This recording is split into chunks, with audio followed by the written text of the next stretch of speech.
So we have some special elections today, which is like Christmas for me. Whenever there's an election, I'm like, oh baby, let me sit in front of my computer all night, watch those numbers trickling in. Let me go to all the precincts and count the number of houses that I can see on Street View. I'm a fiend, okay? We had a whole conversation before this podcast about whether we were gonna talk about this because I was arguing that it's too irrelevant. I know, but it's not. Please, it's not. People out there care. Listen, one of the things that I wish was on YouTube more is content about these special elections and what they mean.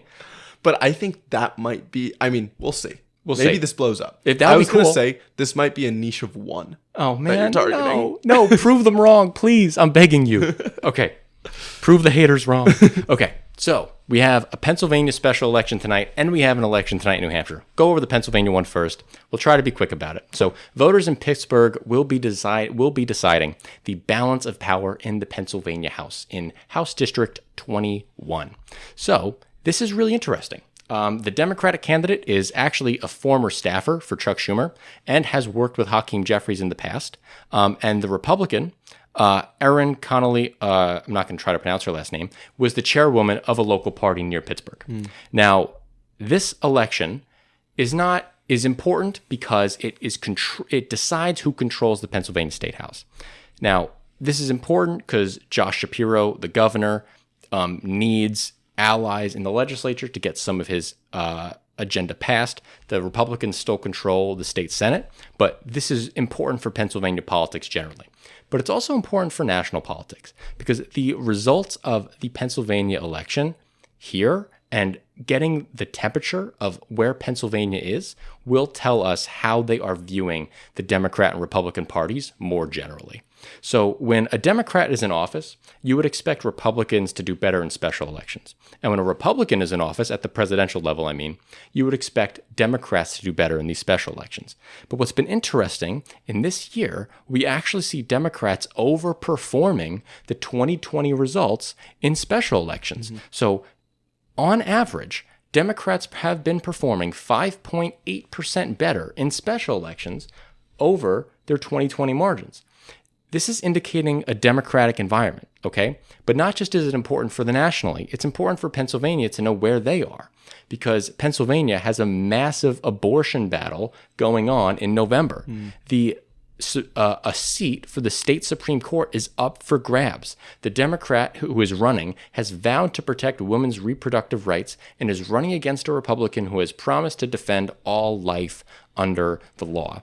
Now, I will say the Republican running in this Supreme Court race is fairly moderate, so I'm not going to pretend she's this massive right-wing, super pro-life crazy, because she isn't that, and I don't want to misrepresent her.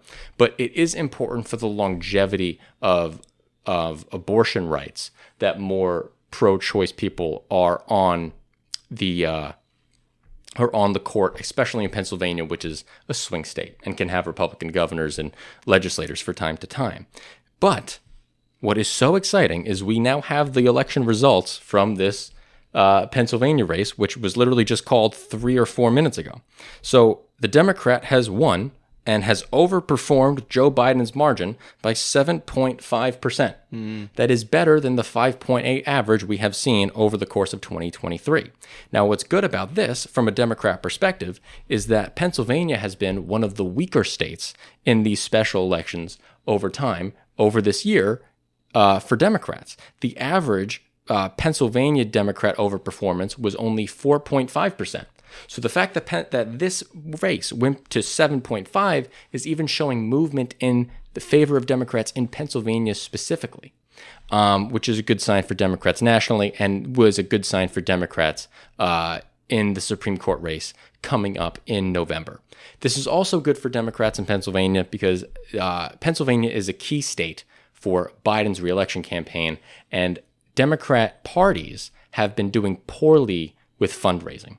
Democrat parties across the state of Pennsylvania have been shedding people from their payrolls. They have been firing people like crazy, and it does not seem like they have the infrastructure that's going to be necessary to run a presidential campaign in the state. And they've been worried about that. And they've been worried that this is going to impact the voting in November, worried that it's going to impact their special election results throughout 2023. And this result is looking like they are in a good position and will keep being strong. Now, briefly, I want to talk about what's going on in New Hampshire. In a New Hampshire district, the Democrat, which was just called an hour ago, the Democrat has overperformed Joe Biden's margin by 12.2%, indicating that Biden is continually strong in the Northeast, which is standard. But it's also a sign that Joe Biden's coalition is more educated and whiter than Democrats past, I think. Really? Yeah, because these areas used to be more Republican. This New Hampshire seat actually voted for Trump by 0.4%. Interesting. This was a Trump district that is now voting for Joe Biden by 11.8. Or sorry, voting for the Democrat 11.8. Okay. So Trump 0.4, Democrat 11.8. Interesting. So it's a massive overperformance for Democrats, and it's a swing. I did not expect a swing district to go this much in Biden's favor. Do you have any reason to think of why that is? The only reason I could suggest is the Republican coalition is no longer a frequent voter. And frequent voters are more likely to come out in special elections. Yeah. So the frequent voters are educated, they are white, and Joe Biden they are educated, they are white, they are property owners. Those are the frequent voters. If Joe Biden is able to cut into those numbers and is able to get more educated, get more white voters, get more property owners, if he can really nail into those suburbs, Republicans are going to have a hard time winning anywhere. Mm-hmm. Now, I'm not going to pretend that suburban whites in New Hampshire are the same as suburban whites on Long Island, New York, because they almost certainly not. Suburban whites in New Hampshire are way more socially liberal than suburban whites in Long Island. So I'm not even going to pretend that they're equal here, but it at least shows somewhat of a trend. And so I don't expect suburban whites on Long Island to follow through a 12% Biden swing or a Democrat swing. I don't expect that, but maybe it could mean a 3% swing, a 2% swing. It says something. And so now the average for 2023, there are no more special elections. These are it. There are no more special elections for 2023. The final 2023 average is 6.1% Democrat overperformance. This is in line with what we would expect when a Democrat wave year. This is not what we would expect in a neutral year, especially when a Democrat is in the White House. Yeah. This is a really great sign for Biden's reelection campaign. But what's interesting is that it contradicts the polling data we have. If you look at the polling right now, especially what came out this week, we have Biden 50%, Trump 49%. We have tied polls up and down. The Real Clear Politics average has Trump above Biden nationally.